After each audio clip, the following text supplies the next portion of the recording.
Hello दोस्तों, मेरी channel zoology club में आप सबको स्वागत करती हूँ। ये हमारा नया चैप्टर है प्रॉन कल्चर। ये पार्ट 1 वीडियो है इस चैप्टर के अंदर।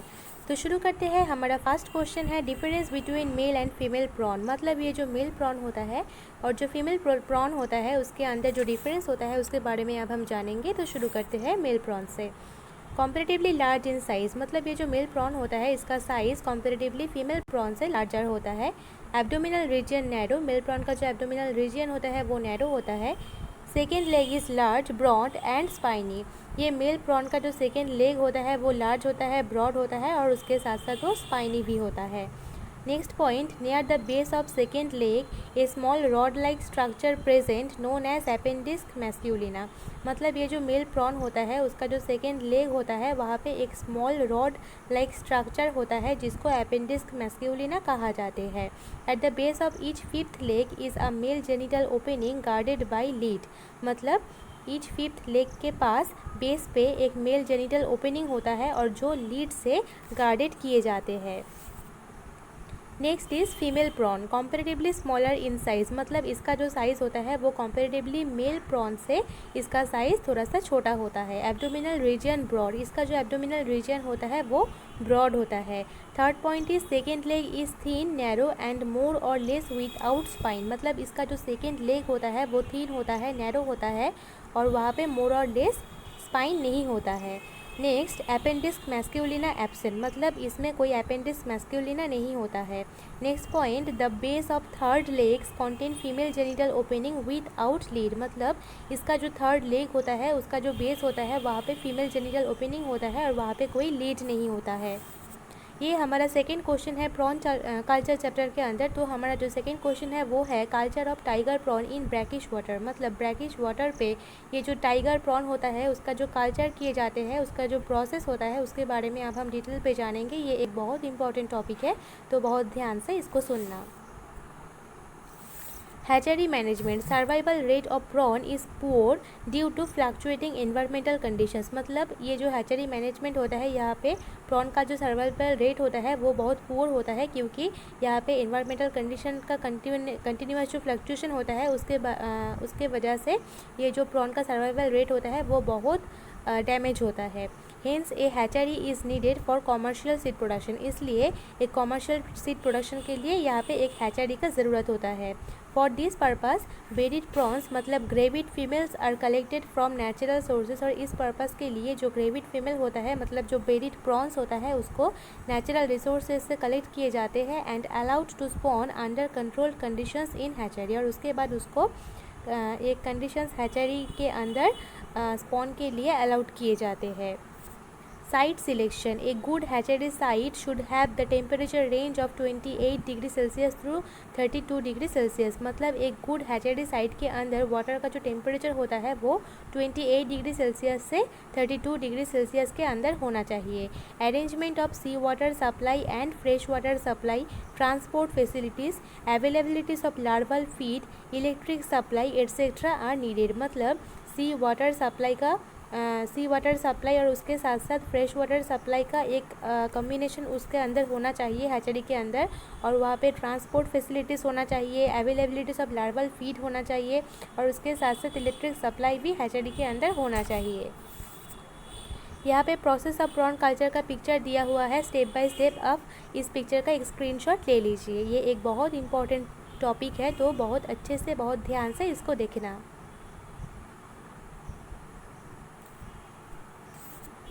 Next point is hatchery requirements, gravid females और berried prawns are required as brood stock. ये जो ग्रेविड फीमेल्स होता है, नहीं तो जो बेरिड प्रॉन्स होता है उसको ब्रूड स्टॉक के लिए रिक्वायर्ड होता है।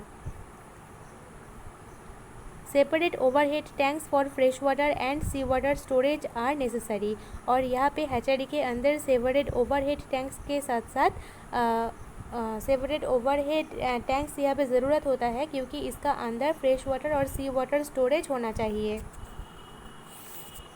फीड कल्चर, फार्मेंटेड एनिमल मैन्योर में भी प्रोवाइडेड। और फीड कल्चर के लिए फार्मेंटेड एनिमल मैन्योर भी प्रोवाइड करना चाहिए। Next, larval rearing tank, different types of containers as circular flat bottoms, circular conical bottoms or rectangular flat bottoms, plastic tank और plastic lined wooden tanks are used as rearing tank। और यहाँ पे different types of containers मतलब rearing tank use किए जाते हैं। ये हो सकता है circular flat bottom, नहीं तो circular conical bottom और नहीं तो rectangular flat bottom, plastic tanks और नहीं तो plastic lined wooden tanks।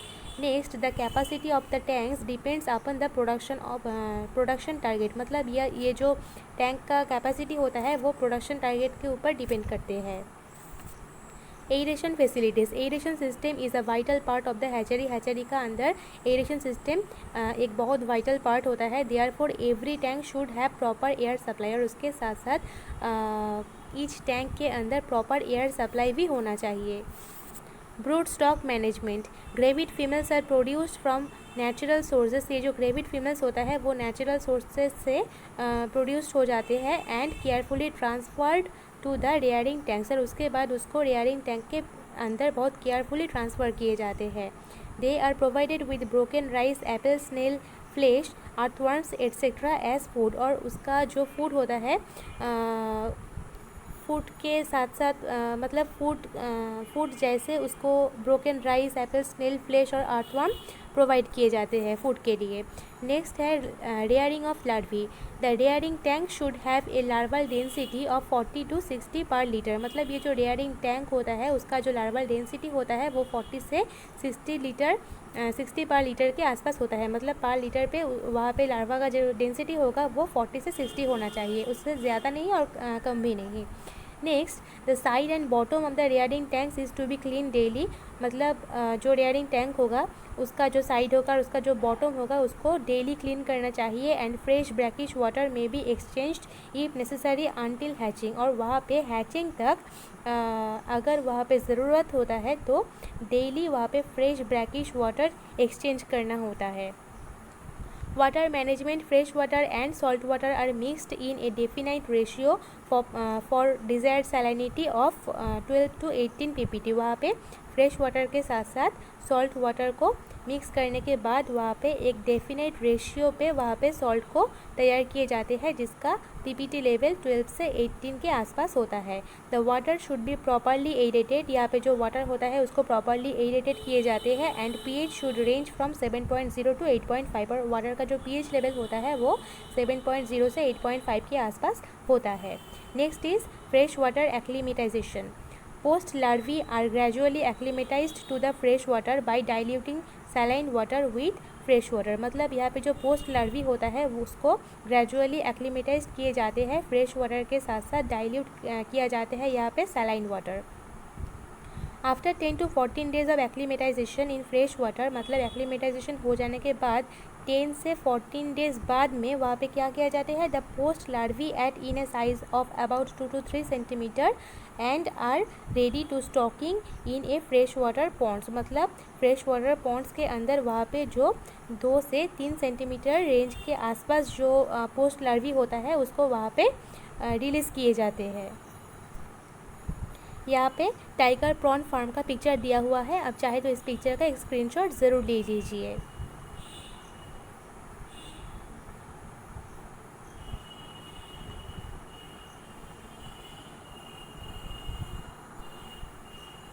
Next is harvesting. Harvesting is achieved by water removal through pumping, मतलब यहाँ पे जो हार्वेस्टिंग होता है उसको वहाँ पे क्या किया जाता है, वाटर पम्पिंग के थ्रू वहाँ पे हार्वेस्टिंग किए जाते हैं।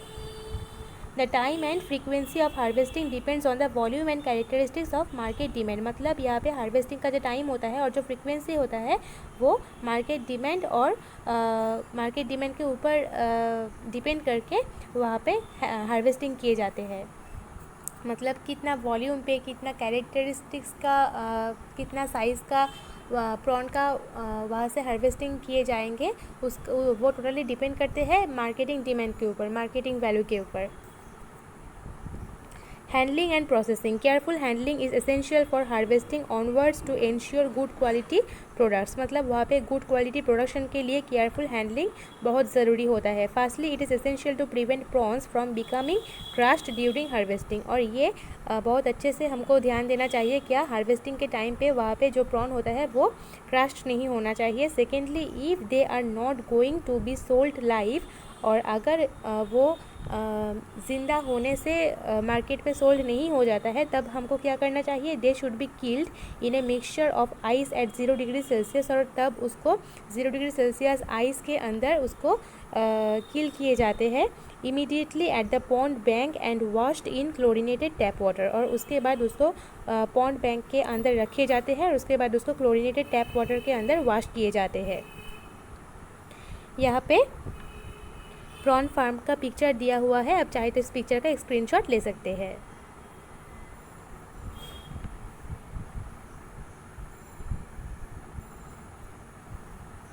अगर आपको मेरी वीडियो पसंद है तो मेरे चैनल को ज़रूर सब्सक्राइब कीजिए और उसके साथ साथ इस वीडियो को लाइक कीजिए और फ्रेंड्स के साथ शेयर करना मत भूलिए. Thank you.